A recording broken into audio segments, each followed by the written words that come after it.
భీమవరం నియోజకవర్గం నుంచి వచ్చిన ముఖ్యమైన పార్టీ నాయకులకు కార్యకర్తలకు మీ అందరికీ కూడా మనస్ఫూర్తిగా పేరు పేరున నమస్కారాలు తెలియజేసుకుంటున్నాను. ఈరోజు మనమంతా కూడా దాదాపుగా 2 సంవత్సరాలు చంద్రబాబు నాయుడు గారు ప్రభుత్వం వచ్చి 2 సంవత్సరాలు అయిపోవస్తూ ఉంది. ఇక మరో 3 సంవత్సరాల్లో మాత్రమే మిగిలి ఉన్న పరిస్థితులు కనిపిస్తూ ఉన్నాయి. ఈ 2 సంవత్సరాలలో చంద్రబాబు నాయుడు గారి వల్ల ప్రజలకు కానీ అక్క చెల్లెమ్మలకు కానీ, మరీ ముఖ్యంగా ప్రజల్లో ఉన్న అక్క చెల్లెమ్మలకు కానీ, ప్రజల్లో భాగంగా ఉన్న రైతన్నలకు కానీ, ప్రజల్లో భాగంగా ఉన్న మరీ ముఖ్యంగా యువతకు కానీ, ఏ ఒక్క సెక్షన్కైనా కూడా కనీసం ఒక్క మంచన్నా జరిగిందా అని చెప్పి నేను అడుగుతూ ఉన్నాను ఈరోజు.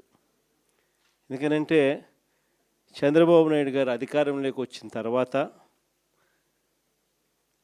జరిగింది ఏమిటి అని చెప్పి ఒక్కసారి మనం వెనక్కి వెళ్ళి బేరీజు వేసుకుంటే జరిగింది ఏమిటి అని అంటే, ఇంతకుముందు మన ప్రభుత్వంలో ఉన్న పథకాలన్నీ కూడా రద్దయిపోయిన పరిస్థితి ఈరోజు కనిపిస్తూ ఉంది. ఇంతకుముందు ఒక మాట అంటే ఒక మాట మీద నిలబడే నాయకత్వం ఉండేది.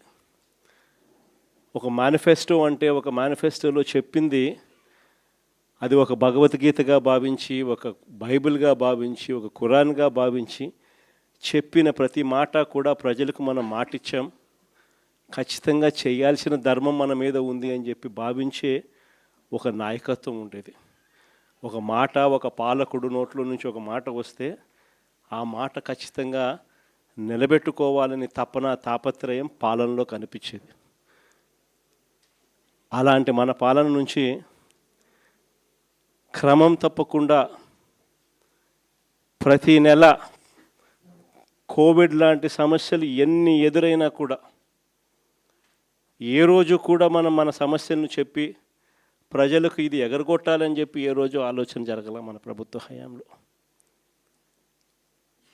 ప్రతి హామీని కూడా ప్రభుత్వంగా మనకున్న సమస్యల కన్నా కూడా ప్రజలకు చేయాల్సిన మంచి ఇంకా చాలా అవసరము, వాళ్ళకున్న సమస్యలు ప్రభుత్వం సమస్యల కన్నా చాలా ఇంకా ఎక్కువగా సమస్యలు పడేది వాళ్ళే అని చెప్పి భావించి ఎన్ని సమస్యలున్నా కూడా ముఖాన ఏ రోజు కూడా చిరునవ్వే తప్ప ఏ రోజు కూడా ఇది చెయ్యలేము అన్న మాట నోట్లో నుంచి ఏ రోజు రానిలేదు.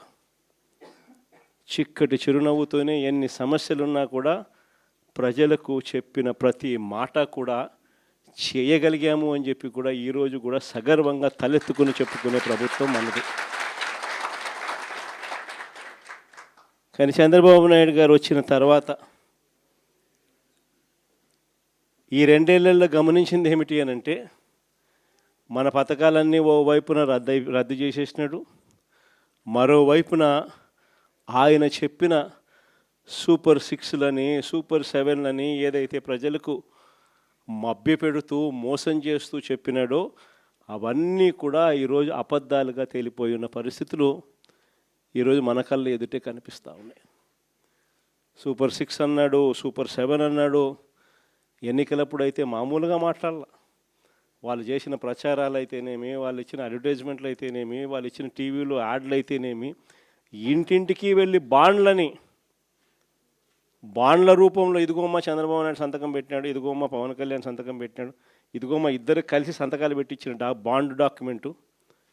మీ ఇంట్లో ఎంతమంది పిల్లలు ఉన్నారా, మీ ఇంట్లో ఎంతమంది మహిళలు ఉన్నారా, మీ ఇంట్లో ఎంతమంది రైతులు ఉన్నారా, అందరికీ కూడా ఇదిగోమ్మ మీకు ఇంతింత రావాలి, ఇంతింత రావాలి, ఇంతింత రావాలి, ఇదిగో బాండు అని చెప్పి ఏకంగా ప్రతి ఇంటికి వెళ్ళి కూడా వీళ్ళు ఇచ్చిన బాండ్లు.